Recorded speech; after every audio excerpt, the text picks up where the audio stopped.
అందరికీ praise the lord.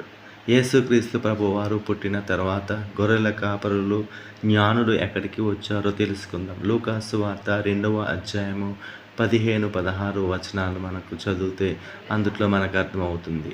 దాని ప్రకారంగా గొర్రెల కాపరులు పశువుల పాకలోనికి వచ్చి తొట్టెలో ఉన్న యేసుక్రీస్తును చూశారని తెలుస్తుంది.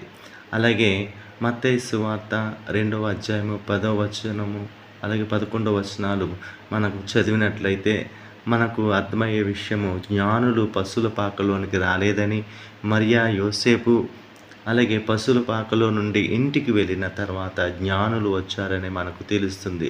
కాబట్టి గొర్రెల కాపరులు పశువుల పాకలో తొట్టెలో ఉన్నటువంటి యేసుక్రీస్తును చూశారు. జ్ఞానులు ఇంటిలోనికి వచ్చి యేసుక్రీస్తును చూశారని ఈ వచనాల ప్రకారంగా మనకు అర్థమవుతుంది.